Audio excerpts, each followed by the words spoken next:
우리는 누구나 마음속에 가난함을 품고 살아갑니다. 그 가난은 돈이 없어서가 아닙니다. 사실은 나는 할 수 없다. 나는 부족하다는 생각에서 비롯된 마음의 그림자입니다. 마음이 가난하면 기회가 있어도 보이지 않고 행복이 와도 그것을 누릴 용기가 없어집니다. 당신은 혹시 이런 마음을 품고 살아오신 건 아니신가요? 어떤 이들은 아무리 돈을 벌어도 늘 뭔가 부족하다고 느끼며 살고 있습니다.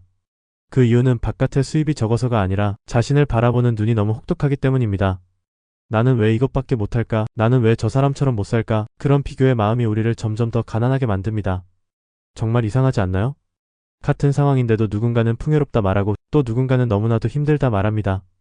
그 차이는 가진 것이 아니라 느끼는 마음에서 비롯됩니다. 마음이 부자가 된 사람은 작은 한 끼에도 감사할 줄 알고 작은 쉼에도 여유를 느낍니다. 반대로 마음이 가난한 사람은 무엇을 가져도 부족함을 느끼고 누군가와 있어도 외로움을 느낍니다. 이제는 한번 생각해 볼 때입니다. 혹시 나를 부자로 만들어줄 열쇠는 통장 속의 숫자가 아니라 마음속 깊은 신념일지도 모른다고요. 나는 충분한 사람이라는 믿음, 나는 괜찮은 사람이라는 위로, 그리고 나도 잘 살 수 있다는 희망. 이 세 가지가 모이면 비로소 마음이 풍요로워지고 그 풍요는 우리의 삶을 바꿔줍니다. 중년이라는 시기는 자신의 인생을 되돌아보기에 너무도 적절한 때입니다. 젊은 날의 열정이 식고 현실의 무게가 어깨를 누르며 어느덧 우리는 내가 잘 살고 있는 걸까? 를 되묻게 됩니다. 그 질문 속에는 두려움도 후회도 그리고 약간의 희망도 함께 담겨 있습니다. 하지만 제가 말씀드리고 싶은 건 이것입니다. 지금 이 순간도 결코 늦지 않았습니다. 당신은 여전히 무언가를 시작할 수 있고 무언가를 다시 회복할 수 있으며 또 누군가와 다시 연결될 수도 있습니다. 이 모든 가능성은 마음이 부자가 될 때 시작됩니다. 그런데 마음이 부자라는 것이 대체 무엇일까요? 그건 거창한 것도 어려운 개념도 아닙니다. 마음이 부자란 내가 지금 여기 있다는 것에 감사할 줄 아는 사람입니다. 누구보다 앞서기보다는 나만의 속도로 걷는 사람이고 비교보다는 연결을 중요하게 여기는 사람입니다. 그런 사람은 조급하지 않습니다. 왜냐하면 이미 자신의 삶의 주인이 되어 있기 때문입니다. 우리는 종종 타인의 성공을 보며 불안해합니다. 누군가는 이미 높은 자리에 올랐고 누군가는 좋은 집과 차를 가졌고 누군가는 자녀가 명문대에 진학했다는 이야기를 듣습니다. 그리고 그런 이야기들은 우리 마음속에 숨어있던 가난한 생각들을 자극합니다. 나는 왜 저렇게 못 살까? 나는 왜 아직 이 자리에 머물러 있을까? 젊을 때는 친구가 많으면 좋은 줄 알았습니다. 하지만 그 생각이야말로 우리를 더 깊은 가난 속으로 몰아넣는 가장 큰 함정입니다.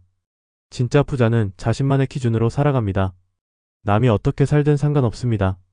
나는 오늘 따뜻한 밥을 먹었고 가족과 함께 웃을 수 있었고 작은 일에도 기뻐할 수 있었다면 그것으로 충분하다고 여깁니다. 그런 마음을 가진 사람은 언제나 자신에게 충실합니다. 그리고 그런 사람 곁에는 항상 따뜻한 사람들이 모여듭니다. 사람은 누구나 관계 속에서 살아갑니다. 중년이 되면 관계의 무게가 더욱 깊어집니다. 하지만 시간이 지나면서 깨닫습니다. 정말 중요한 사람은 손에 꼽을 정도로 몇 명이면 충분하다는 걸요.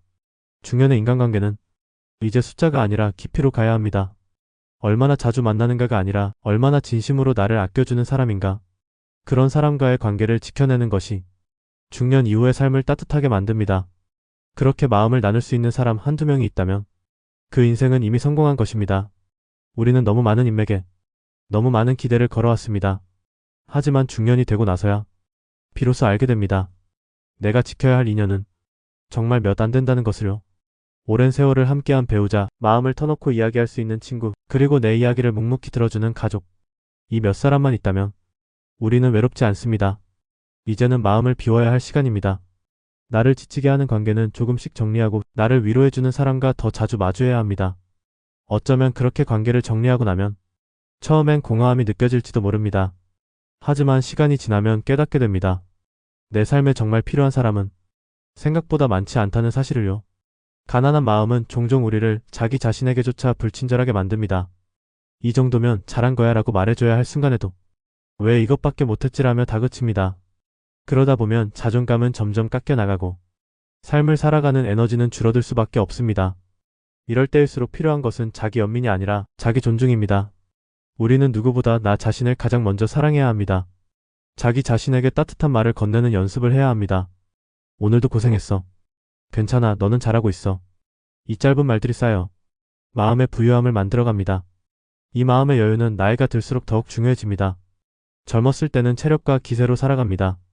하지만 중년 이후부터는 마음의 힘, 정서적 회복 탄력성이 무엇보다 중요해집니다. 삶은 언제나 계획대로 흘러가지 않고 예상치 못한 일들이 생깁니다. 그럴 때 우리를 다시 일으켜 세우는 것은 타인의 칭찬도 돈도 아닌 내면에서 솟아나는 안정감입니다. 그런 내면의 안정감은 꾸준한 마음 관리에서 비롯됩니다. 좋은 글을 읽고 사색하고 감사하는 마음을 키우는 것, 매일 조금씩이라도 삶의 기록을 남기고 내 감정을 돌아보는 일, 이 모든 것이 마음의 재산이 됩니다.